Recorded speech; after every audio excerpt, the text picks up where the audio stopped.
AB2, ध्यान से देखिएगा बच्चों, AB2 इज 10% डिसोसिएटेड, ठीक है। किसमें बाबू? वाटर में। और कैसे हो रहा है dissociate?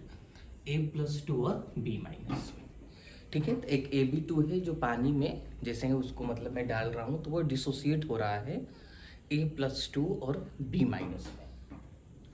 The boiling point of 10 molar, यानी कि मोलैलिटी दे रखी है, सोल्यूशन ऑफ AB2 इज, यानी कि बॉइलिंग पॉइंट सोल्यूशन का पूछ रहा है।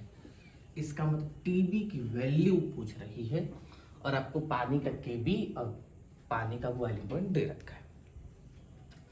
तो पहले ये समझ लीजिए कि जो AB2 है, तो मैंने AB2 लिख दिया। अब ये डिसोसिएट कैसे हो रहा है तो यहाँ लिखा हुआ है A पर +2 का चार्ज होगा और B पर -1 का चार्ज, लेकिन कितना टाइम्स बाबू? 2 टाइम्स, ठीक है। तो अभी तो +2 और माइनस का 2, यहाँ से n की वैल्यू कितनी होगी? 2, और यहाँ होगा 1, यानी कितना होगा बाबू? 3। n की वैल्यू कितनी आएगी बाबू? 3। ध्यान से बिल्कुल। अब मुझे TB की वैल्यू चाहिए ना, तो पहले I की वैल्यू भी निकाल लेते हैं, उसमें पुट कर हम लोग आसानी से निकाल लेंगे। डिसोसिएट हो रहा है, डिसोसिएट का मतलब फॉर्मूला हमने क्या बताया था आपको? I is equal to 1 + n-1 into alpha. तो 1 + n की वैल्यू बताओ, 3 - 1। सवाल यदि ध्यान से पढ़ेंगे तो उन्होंने लिख रखा है कि 10% डिसोसिएट हो रहा है। 10% डिसोसिएट का मतलब कितना हो जाएगा बाबू? अल्फा 0.1।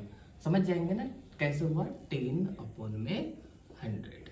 ओके, ठीक है। देखिए यहाँ आ गया बाबू 0.1। अब ध्यान से देखना, 3 में से 1 गया 2 और ये हो गया 1.1, तो 0.2 में 1 जोड़ेंगे तो 1.2 होता है। ये I की वैल्यू आ गई आपके, ठीक है। एक पार्ट तो यहाँ खत्म कर लिया हमने, एक पार्ट यहाँ निकाल लो कि डेल्टा TB इक्वल टू क्या होता है? KB into M into I। Babu KB की वैल्यू जो लिखा होगा वही छापना पड़ेगा, यदि नहीं दिया रहता तो 0.52 बता रखा है अपने, या 51 बता रखा है। M की वैल्यू यानी कि मोलैलिटी की वैल्यू देखो यहाँ 10 दे रखी है। I अभी आपने निकाला है, सॉरी, I अभी आपने क्या किया बाबू? निकाला है।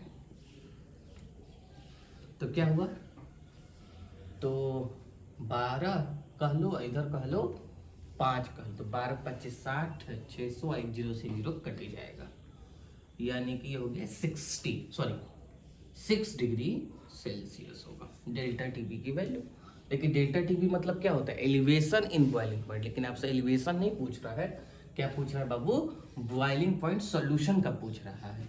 तो TB इज इक्वल टू क्या होता है? T0B प्लस डेल्टा TB, ठीक है। यहाँ से निकालना क्या है आपको? TB ही निकालना है, तो बस खत्म हुई बात।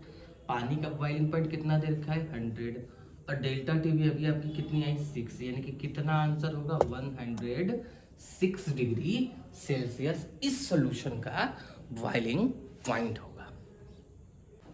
नेक्स्ट सवाल देखिएगा बच्चों, द डिग्री ऑफ डिसोसिएशन यानी कि alpha of a weak electrolyte, ठीक है। और किसका लेकिन पूछ रहा है? AXBY का is related to quantum factor I by the expression. अब अल्फा की वैल्यू बताना है I की टर्म में, ठीक है। तो कुछ मत करिए, उन लोगों ने क्या लिख कर दे रखा है आपको? AXBY। तो यहाँ से n की वैल्यू क्या होगी? x + y होगी। इसमें तो कोई दिक्कत वाली बात है नहीं। उन्होंने डिसोसिएशन लिख रखा है, तो इतनी तो बात हमें मालूम है कि I is equal to 1 + n-1 into alpha होता है, इसमें भी कोई दिक्कत नहीं है। अब हमने क्या किया? वैल्यू रखना शुरू किया। n की वैल्यू कितनी होगी? x + y -1 into alpha. अब मुझे अल्फा के बराबर करना है चारों ऑप्शन को, यदि मैं सरसरी निगाह से देख रहा हूँ तो, ठीक है। तो मेरे नए नेत्र लोचन विलोचन चक्षु ये कहना चाह रहे हैं कि अल्फा इज इक्वल टू, अब मैं इस टर्म को, कि मल्टीप्लाई में है ना, तो ये नीचे जाएगा तो किसमें होगा? डिवाइड में होगा। तो मैं इसको नीचे लिख देता हूँ, अल्फा इज इक्वल टू, पहली बात x + y - का 1, कोई दिक्कत? ये मल्टीप्लाई में है तो नीचे जाएगा तो किसमें होगा? डिवाइड में। और ये प्लस है और हमारी तरफ बुलाऊंगा, मैं अपनी तरफ बुलाऊंगा तो कैसे बनकर आएगा, माइनस में। तो I माइनस वन ऊपर चाहिए, I माइनस वन ऊपर चाहिए, चलिए I minus one, x plus y, x plus y, minus का वन चाहिए, प्लस का वन नहीं चाहिए, गलत हो गया। यानी कि कौन सा ऑप्शन होगा बाबू, ए बोले तो आर इज द आंसर। ठीक है, तो कुछ नहीं करना था, एक एक्सप्रेशन दे रखा था इलेक्ट्रोलाइट का, n is equal to x plus y लिखता है, डिसोसिएशन लिख रखा था, तो हमने फॉर्मूला लगा दिया कि I is equal to 1 plus n minus one into alpha, n की वैल्यू एक्स प्लस वाई छापा और छोटा सा एक मैथ लगाया और हमने आंसर पा लिया। कंसिडर सेपरेट सोल्यूशन ऑफ इतना कैपिटल M C2H5OH, यानी कि दारू दे रखा है, इतना दे रखा है मैग्नीशियम फॉस्फेट, पोटेशियम ब्रोमाइड और इतना दे रखा है सोडियम फॉस्फेट। कितने डिग्री पर, सारी की वैल्यू दे रखी है बाबू, टेम्परेचर दे रखा है 25 डिग्री सेल्सियस।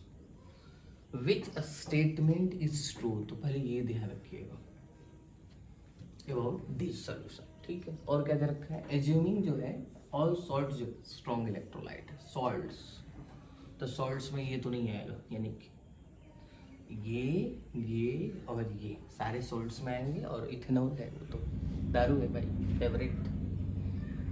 पढ़ते हैं तो which statement assuming all salts to be strong electrolyte, which statement true about this solution. ठीक है भाई साहब, ठीक है। और ऑप्शन देखेंगे तो इतना हैज हाईएस्ट ऑस्मोटिक प्रेशर, किसके पास ऑस्मोटिक प्रेशर ज़्यादा होगा। ठीक है, यही ना, तो पाई इज इक्वल टू क्या होता है, CRT इंटू आई होता है, यही होता है। तो R और T तो क्या हो जाएंगे बाबू, सबके लिए, सारे सॉल्यूशन के लिए कांस्टेंट होंगे, क्योंकि R की वैल्यू 0.0821 और टेम्परेचर दे रखा है 25 डिग्री, तो इन दोनों से तो कोई मतलब है नहीं, तो मैं मिटा देता हूँ। यानी कि आपकी पाई जो है डिपेंड करती है C और I के प्रोडक्ट पर। तो पहला ऑप्शन पढ़ते हैं कि Mg3PO4 का होल ट्वाइस।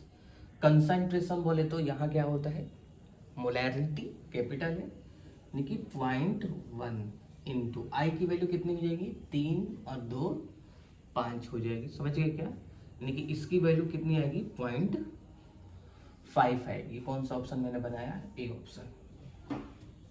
ठीक है, बी ऑप्शन बनाता हूँ थोड़ा, उसमें भी कर लेते हैं C इंटू आई करके, तो 0.125 इंटू कितना लिख दो 3 और ये कितना है बाबू 1, यानी कि 4, तो ये भी किसके बराबर आएगी बाबू, 0.5 के बराबर आएगी। ठीक है, ध्यान से।